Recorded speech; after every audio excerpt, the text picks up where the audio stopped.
Hello guys and welcome back to the famous Monaco Grand Prix here at the Caribbean Sea.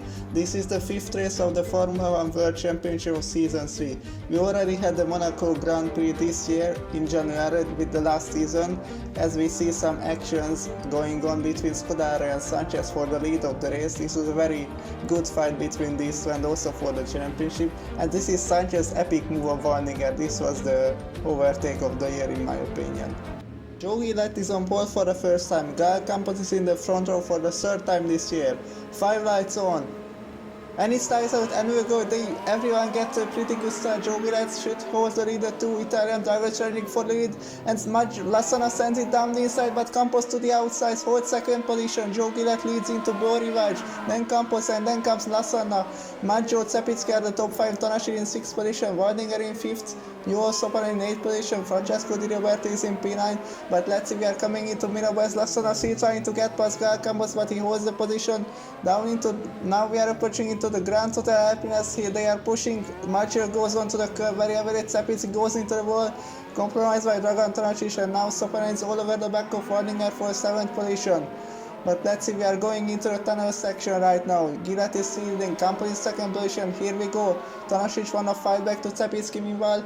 Lassana is still following Campos. This is not over for 2nd position. The two Italians have a really good fight to catch 2nd position of Campos. Gillett already has a pretty significant lead, and now Tonasic is trying to get past Cepitsky, but this is pretty tricky section of the Monaco Grand Prix layout. But let's see, Campos he just holds it onto the curve, but he goes wide into the Rascas. Lassana gets past him into 2nd position, and now also Maggio trying to get past him. They make contact. Campos somehow holds the position. We are starting 2nd lap. Lassana over to Campos. This is what I talked about. Campos is really struggling. Lassana gets past him into 2nd position. And meanwhile, we are at the back watching Sopran as he is going into the back of Waldinger. They made contact. Sopran slowing down. What happened? Drops down to 9th position because Di Roberto overtakes him. But we are focusing the battle because Campos hits the wall at the Casino Square as Maggio goes up the inside into Mirabes. Campos also going wide, and this road Cepitsky with 5 like. Let's see, sending into the hairpin. No, not what he thought about it, sending it down the inside, but he backed out of the situation. But Campos already dropped down to P4. And now we are at the exit of the swing put chicane as Lassana cuts across the chicane, but let's see how this will affect him. Campos hits Maggio, and also Lassana gets a bad turn of Rascas, but let's see, they somehow ahead. Maggio and Lassana holds the position over Campos, who tried to get revenge on the Italians but not quite able to do so. Meanwhile, Sopran is going really slowly. What happened to him? I think he have a problem with his car. I think now he is retiring the car or something like that. Peter, we are in the same situation. We are approaching into the Rascas corner as Lassana going very wide, and Maggio overtakes his teammate, and also Campos wanna get interested in the very opportunity move into Antoninos. Lassana lost both the position, dropped down to P4 from 2nd position. We are watching up Alenchato, who is currently in the last position as he loses the car and spins into the wall in the Tabac corner. But let's see, he's facing the wrong race, spins the car too much, he's facing the wall again. Really bad luck for the Hungarian. Let's see, he can't get out of the situation. He's really struggling to get the car back to the road with the correct face. But let's see, Campos wanna get revenge on now Alex Maggio, is trying to go past him into the middle, not quite able to do so as he holds the position. Now he has to defend from Vitalico Lassana, but he does so because there is no room at the hairpin. We are approaching into the swing pool section again as Campos losing the air, blocking the run. Lassana hits him behind, he's bouncing out into the pit lane. What happened there? What a bizarre incident between Lassana and Campos. Lassana is in the pit lane, but I think now he can't even repair his car because his box that is at the entry, because he dropped out into the middle, but now he drops down to 6th position, overtaken by both Cepitsky and Tonasic. And I think his car might be broken because the left side of the car is looking really weird, like it's lower than the other side. What happened there? We are approaching with onboard with Lassana. Campos loses the car. There is no room to avoid the incident, and he just bounces out into the pit lane. And yes, he clearly misses his boxer, so couldn't repair the car. Let's see, this is Campos' show. I think he just added so much throttle, his spun at the exit. There is no chance to avoid that, which was 360, but Lassana's race is ruined. And also, Waldinger had a moment into that swimming pool chicane. he just lost the rear again. Very bad luck for him again. He's facing the wrong way just like the other Hungarian, Richard. Now Waldinger is also really struggling. Watching Composacan, who is approaching into Anthony Nogues, and he loses the rear again. And he gets past like both Sepitsky and Tanasic. So let's see the replay. He's coming into Anthony Nogues and again loses the car, and it's so much shorter that he spun the car. This is not looking good for Campos at the moment. He's dropped down to 5th position. We are watching him again at the next lap, and he's hitting the wall again really hard at the swimming pool. And let's see, he's facing backwards and he hits the wall again. He might be out of the race. Meanwhile, watching Tanasic is getting really close to David Sepitsky into the Thunderbolt. Let's see into the turn 1. Let's see, Sepitsky hits the wall going wide, and this will allow Dragan Tanasic get past the Scuderia Ferrari driver. So Tanasic moves up into 3rd position at the moment, overtakes Sepitsky right there.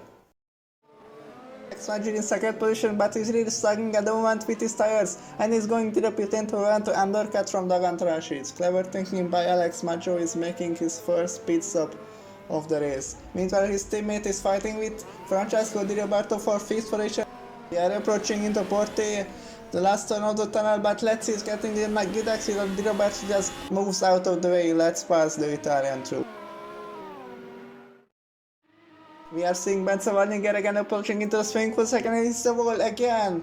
What happened there? He's having a terrible race right now in Monaco.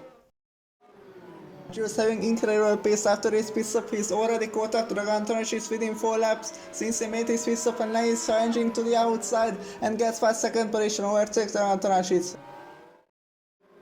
1.5 liter Sepitsky also get close to Dragan Tanasic. We are coming into the tunnel section as they're going side by side into the tunnel. Let's see, out of the tunnel, Tanasic facing backwards. What's happened there?